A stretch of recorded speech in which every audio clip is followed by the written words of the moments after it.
Hi നമസ്കാരം. നമ്മൾ ഇന്ന് ഡിസ്കസ് ചെയ്യാനായിട്ട് പോകുന്നത് നമ്മുടെ കാറ്ററ്റ് കാറ്റഗറി 3യുടെ സിലബസ് ആണ്. അപ്പോൾ എങ്ങനെയാണ് പരീക്ഷ വരിക, അതിൽ എത്ര മാർക്കിന്റെ ആയിരിക്കും, ഓരോ സബ്ജക്റ്റിന്റെയും മാർക്ക് ഡിസ്ട്രിബ്യൂഷൻ എങ്ങനെയാണ്, അതിൽ ഏത് നിലവാരത്തിലുള്ള ചോദ്യങ്ങളാണ് നമുക്ക് പരീക്ഷയ്ക്ക് പ്രതീക്ഷിക്കാൻ സാധിക്കുന്നത് എന്നുള്ള എല്ലാ കാര്യങ്ങളും ഈ ഒരു വീഡിയോയിലൂടെ തന്നെ നമുക്ക് പരിചയപ്പെടാം. ഓക്കെ, അപ്പൊ നിങ്ങൾക്ക് അറിയാവുന്നത് പോലെ തന്നെ നമ്മുടെ കാറ്ററ്റ് കാറ്റഗറി 3 എന്ന് പറയുന്ന സമയത്ത് നമ്മൾക്ക് അതിൽ വരുന്നത് എന്താണ്, ബി എഡ് വിത്ത് നമ്മുടെ ഡിഗ്രി അല്ലെ, അതേ സബ്ജക്റ്റിൽ തന്നെയുള്ള ഡിഗ്രിയും ബി എഡും ഉള്ളവർക്കാണ് കാറ്റഗറി 3യുടെ ആ ഒരു സബ്ജക്ട് എഴുതാനായിട്ട് സാധിക്കുക അല്ലെ. അപ്പൊ ആ ഒരു കാര്യങ്ങളും അതുമായി ബന്ധപ്പെട്ട് നമ്മുടെ സബ്ജക്റ്റിന്റെ ഏത് ലെവൽ വരെയുള്ള ചോദ്യങ്ങൾ വരാം, എങ്ങനെയാണ് അതിന്റെ മാർക്ക് ഡിസ്ട്രിബ്യൂഷൻ കാര്യങ്ങളെല്ലാം തന്നെ ഈ ഒരു വീഡിയോയിലൂടെ നമുക്ക് പരിചയപ്പെടാം. അതിനു മുമ്പ് നമ്മുടെ ചാനൽ ആദ്യമായാണ് നിങ്ങൾ കാണുന്നതെങ്കിൽ ചാനൽ ഒന്ന് സബ്സ്ക്രൈബ് ചെയ്യുക, അതോടൊപ്പം ബെല്ലൈക്കൻ കൂടെ ഒന്ന് എനേബിൾ ചെയ്യുക. അതേപോലെ തന്നെ നിങ്ങളുടെ മത്സര പരീക്ഷകളുമായി ബന്ധപ്പെട്ടിട്ടുള്ള അപ്ഡേഷൻസ് ഉടൻ തന്നെ ലഭിക്കുന്നതിനായി നമ്മുടെ ചാനൽ സബ്സ്ക്രൈബ് ചെയ്യുന്നതിനോടൊപ്പം നമ്മുടെ വാട്സപ്പ് ചാനലിലെ ലിങ്കും ഒരു ഫ്രീ ഗ്രൂപ്പിന്റെ ലിങ്കും കൂടെ താഴെ പ്രൊവൈഡ് ചെയ്തിട്ടുണ്ട്. അതിൽ കൂടെ ഒന്ന് ജോയിൻ ചെയ്യുക. ഓക്കെ ആണല്ലോ. അപ്പൊ ഈ വാട്സപ്പിലൂടെ തന്നെ നിങ്ങൾക്ക് നമ്മളെ എല്ലാ നോട്ടിഫിക്കേഷൻസ് കൃത്യമായി ലഭിക്കും. അതോടൊപ്പം ഫ്രീ ക്ലാസ്സുകൾ ലഭിക്കുന്നതാണ് കേട്ടോ. ഓക്കെ, അതേപോലെ തന്നെ കാറ്ററ്റ് എന്ന് പറയുന്നത് ഇപ്പൊ വളരെ നിർണായകമായ ഒരു ഘട്ടത്തിലാണ് നിൽക്കുന്നത്. അപ്പൊ കാറ്ററ്റ് നമുക്കിനി കൂടിയേ തീരൂ. അപ്പൊ ഈ സമയപരിമിതിയോടുകൂടെ തന്നെ കാറ്ററ്റിന് വേണ്ടി നല്ല രീതിയിൽ പ്രൊഡക്റ്റീവായി പഠിച്ചുകൊണ്ട് നല്ല രീതിയിൽ നല്ലൊരു മാർക്കോടുകൂടെ തന്നെ കാറ്ററ്റ് ക്വാളിഫൈ ചെയ്തെടുക്കാൻ നിങ്ങളെ പ്രാപ്തരാക്കുന്നതിനായി ഇതാ നമ്മുടെ എയിം സ്റ്റഡി സെന്ററിൽ കാറ്ററ്റ് കാറ്റഗറി 1ന്റെയും 2ന്റെയും 3ന്റെയും 4ന്റെയും പുതിയ ബാച്ചുകൾ ആരംഭിക്കുന്നുണ്ട്. അപ്പൊ നമ്മുടെ കോഴ്സിനെ കുറിച്ച് കൂടുതൽ അറിയാൻ 9446537080 നമ്പറിൽ കോൺടാക്ട് ചെയ്യാം. കേരളത്തിൽ തന്നെ അധ്യാപക പരിശീലന രംഗത്ത് കേരളത്തിൽ നമ്പർ 1 റിസൾട്ടിൽ നിൽക്കുന്ന എയിം സ്റ്റഡി സെന്റർ ആണ് നിങ്ങളെ കേട്ടറ്റിനുള്ള സമഗ്രമായി തയ്യാറാക്കുന്നത്. അപ്പൊ മറക്കണ്ട, ഏറ്റവും വലിയ റിസൾട്ടിന്റെ ഭാഗമാകാൻ ഇനി നിങ്ങളും തയ്യാറായിക്കൊള്ളൂ. അപ്പൊ നമ്മുടെ ഡീറ്റെയിൽസ് ഒന്ന് നോക്കിയാലോ. അപ്പൊ നമ്മുടെ കോമൺ പേപ്പർ നമ്മൾ നോക്കി അല്ലെ. ഇനി നമ്മൾ നോക്കുന്നത് നമ്മുടെ കോർ സബ്ജക്റ്റ് ആയിട്ടുള്ള നാച്ചുറൽ സയൻസ് ആണ്. അതിൽ നമ്മുടെ ബോട്ടണിയിൽ നിന്നും സുവോളജിയിൽ നിന്നുള്ള ക്വസ്റ്റ്യൻസ് ഒക്കെ ഉണ്ടാവും.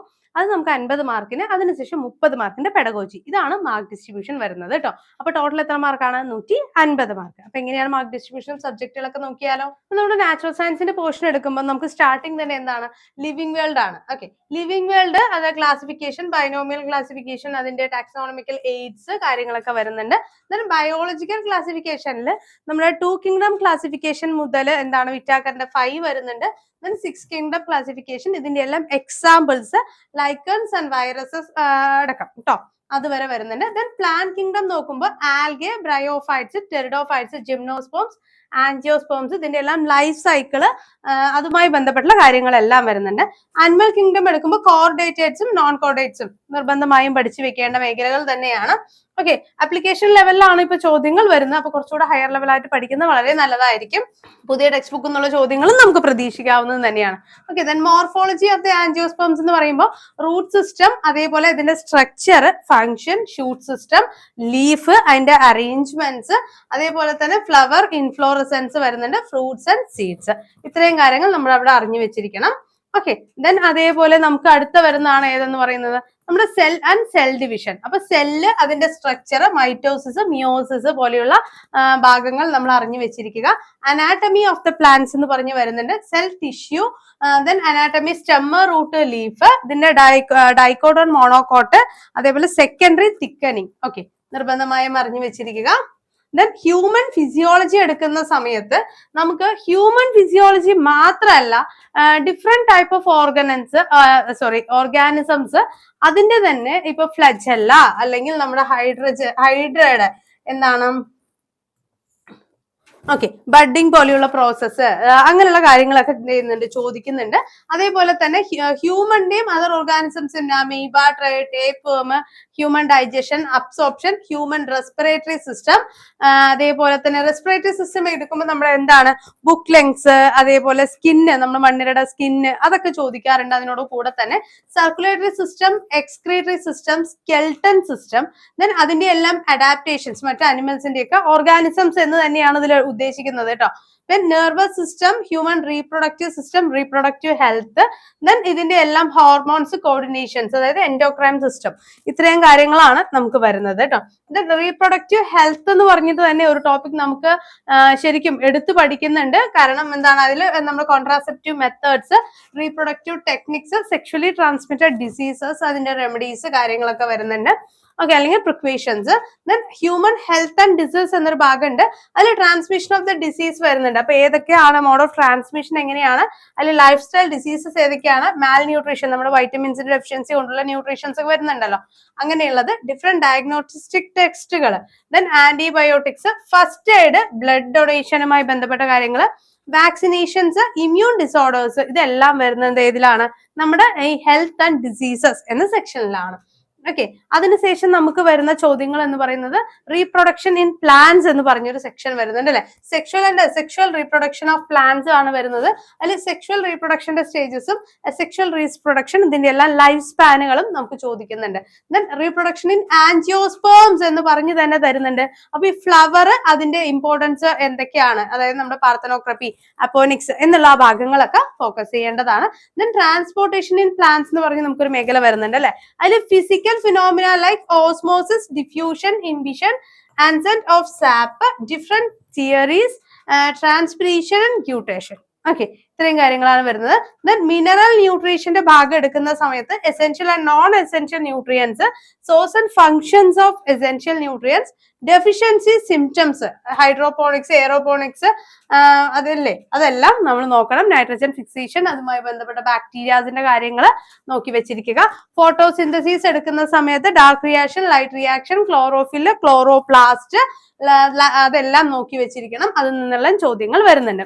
ദെൻ നമുക്ക് വരുന്ന റെസ്പിറേഷൻ ഇൻ പ്ലാന്റ്സ് എന്ന മേഖല എടുക്കുന്ന സമയത്ത് എയറോബിക് ആൻഡ് എനറോബിക് റെസ്പിറേഷൻ, അതേപോലെ തന്നെ ഗ്ലൈക്കോളിസിസ്, ക്രബ് സൈക്കിൾ നിർബന്ധമായും അറിഞ്ഞു വെച്ചിരിക്കുക. ATP പ്രൊഡക്ഷന്റെ കാര്യങ്ങൾ.